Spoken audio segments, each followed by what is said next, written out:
વિસાવદર દ્વારા દર વર્ષની જેમ આ વર્ષે પણ સમૂહ લગ્નનું ભવ્ય આયોજન કરવામાં આવ્યું હતું। વિસાવદર પટેલ પ્રગતિ મંડળ દ્વારા આ છઠ્ઠા સમૂહ લગ્ન મહોત્સવમાં જેમાં અધ્યક્ષ સ્થાને રવજીભાઈ કથિરિયા ઉપસ્થિત રહ્યા હતા। જો કે કૌશિકભાઈ વેકરિયા, ગુજરાત સરકાર તેમજ ગુજરાત રાજ્ય પ્રદેશ ભાજપના મહામંત્રી ડોક્ટર પ્રશાંતભાઈ કોરાટ અને યુવા ધારાસભ્ય ગોપાલભાઈ ઇટાલિયા ઉપસ્થિત રહ્યા હતા।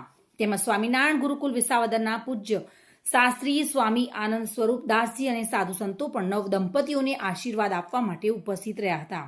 આ સમૂહ લગ્નમાં કુલ 21 નવ દંપતીઓએ પ્રભુતામાં પગલાં માંડ્યા હતા। આ પ્રસંગે દાતાઓનું સાલ ઓઢાડીને પુષ્પગુચ્છથી સ્વાગત કરવામાં આવ્યું હતું તેમજ ઉપસ્થિત તમામ રાજકીય તેમજ સામાજિક આગેવાનો, અગ્રણીઓ, અધિકારીઓનું પણ ભવ્ય સન્માન કરાયું હતું। વિસાવદર અંધશાળાના દિવ્યાંગ બાળકોના લાભાર્થી લોક ડાયરાનું આયોજન કરાયું હતું અને આ સાથે સાથે બ્લડ ડોનેશન કેમ્પનું પણ આયોજન કરવામાં આવ્યું હતું।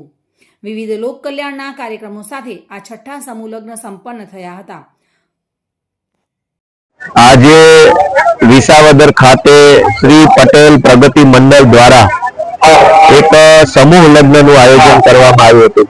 આ સમૂહ લગ્નની અંદર ખૂબ મોટી સંખ્યામાં નવ દંપતીઓ પ્રભુતામાં પગલાં માંડી અને નવજીવન તરફ આગળ વધ્યા છે। ત્યારે સૌથી પહેલા તો હું તમામ નવ દંપતીઓને શુભેચ્છા પાઠવું છું અને ઈશ્વરને પ્રાર્થના કરું છું કે આજના આ સમૂહ લગ્નમાં જે નવ દંપતીઓ લગ્ન જીવનથી જોડાયા છે, ઈશ્વર એમને ખૂબ સુખી રાખે, એમના પરિવારને સુખી રાખે અને સફળ થાય, કાયમ હસતા રહે એવી ભગવાનને પ્રાર્થના છે।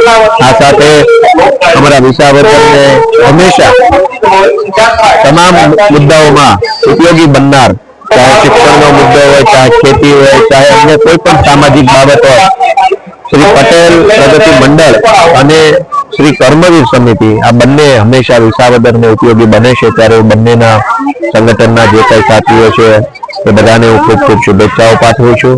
આ તકે મારા જેવા સાવ નાના માણસને આમંત્રણ આપી મંચ ઉપર બેસાડી માન સન્માન આપ્યું એ બદલ હું પટેલ પ્રગતિ મંડળ, સમસ્ત પટેલ સમાજ અને વિસાવદરના સૌ લોકોનો ખૂબ ખૂબ આભાર વ્યક્ત કરું છું।